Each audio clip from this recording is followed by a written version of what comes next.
চাপা আসসালামু আলাইকুম। ফোন করছিল, বলো কি? না না না, তখন চাপ পড়ে গেছে, সরি। ও কাদের ভাই ফোন রেখেছিল, তখন আবার হ্যাঁ চাপ হ্যাঁ, পড়ে হঠাৎ গিয়েছিল, সরি। আচ্ছা আচ্ছা, জি জি আপা। ঠিক আছে। ওরা কিন্তু ওই সব জায়গায় আবার তৈরি হচ্ছে, আর শুধু আগুন দিয়ে পোড়াবে সব, হ্যাঁ হ্যাঁ বুঝছো?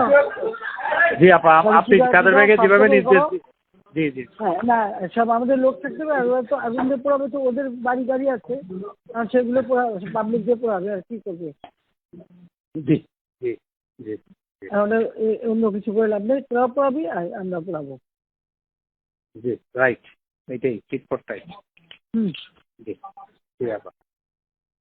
আমরা এখন ওই কাদের ভাই আছে, কাদের ভাই দিব জাস্ট একটা গায়েবানা জানাজা পরে আমরা চলে আসবো, যেহেতু প্রোগ্রাম দিয়ে দেওয়া হয়েছে, সেই জন্য জাস্ট একটা গায়েবানা জানাজা পরে আমরা 10 মিনিটের মধ্যেই চলে আসবো ওখান থেকে, যার যার গন্তব্যে মহল্লায় চলে না যাবে, যার যার এলাকায়, যার যার এলাকায় চলে যাবে, রাইট। হ্যাঁ সেই বিভিন্ন এলাকায় লোক লোক ঠিক করা এবং সেই করা, হ্যাঁ সব নেতা কমিটির ওভাবে ব্যবস্থা করা। জি। কাদের ভাইকে আমি একটু দিচ্ছি, আপনি হুম। প্রত্যেকটা এমপিকে ডাকো, খবর দাও, প্রত্যেক এলাকার যার পরিশোধ দিতে হবে। জি না ওই যে তোমার সেতু ভবনে আবার আগুন লাগাচ্ছে, আমি একটা র্যাব পাঠাচ্ছি,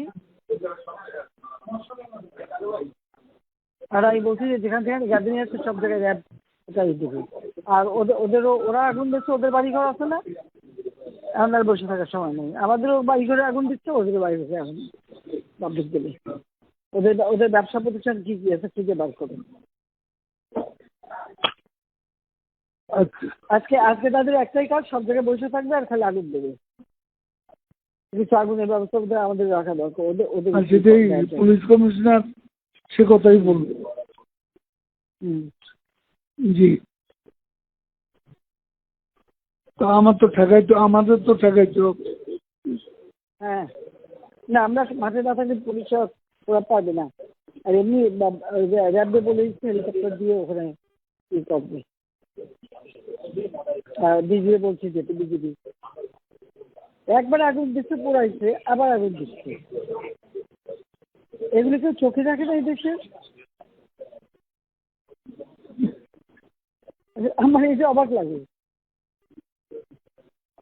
না ওই তো পদ্মা সেতু করছে তো,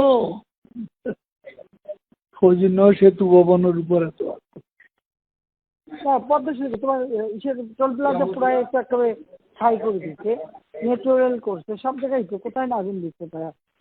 বিটিআরসি ভবন পোড়াইছে, বিটিভি ভবন পোড়াইছে, মানে বাংলাদেশটা যে উন্নতি করছে, এখন যা যা করছে সব ধ্বংস করছে। এটা বলো যে জনগণকে বলো যে আপনাদের জন্য যেটা করা হচ্ছে আজকে এরা সেইগুলি পড়ায় শেষ করে দিচ্ছে, আর আমাদের সাথে কথা হয় একরকম, তারা চলে যেয়ে করে আর এক রকম, আলোচনা করে তো এর ভিতরে করে নেতাও নেই, কেউ নেই, এখন খালি আগুন দিয়ে এটা বলে ওইটাও বলতে হবে তোমার, যে আলোচনা তো ইসের মাধ্যমে সবসময় চলতেছিল, ওরা যারা আসে কথা যা দেয় যাই আবার সেটা করতে পারে উল্টো করে।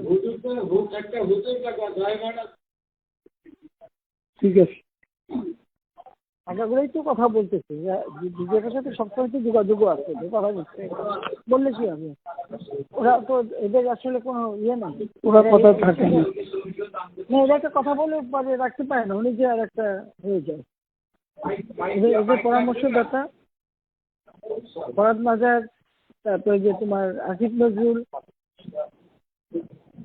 শহীদুল আলম, সংসদের সামনে শহীদুল আলম কতগুলো অভিনয় শিল্পীর নামে হ্যাঁ বেশ কিছু ওখানে দাঁড় করাইছিল, পরে আমাদের লোকজন প্রেশার দিয়ে ওই যে পুলিশ এদের হটাইয়া ওদিকে বের করে পান গেছে।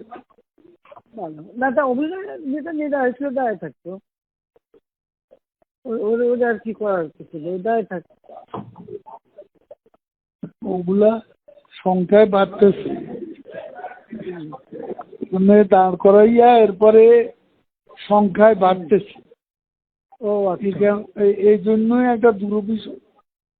শহীদুল আলম ইনভলভ তো, হ্যাঁ হ্যাঁ, কাজে ওটা অত আমেরিকা, ওটা তো বুঝে বুঝে যে আমেরিকা ট্যুর আনবো। আমরা তাহলে 23-এ যাই, একটু গায়েবানা জানাজাটা পড়ে আসি। করো। জি জি, আসসালামু আলাইকুম।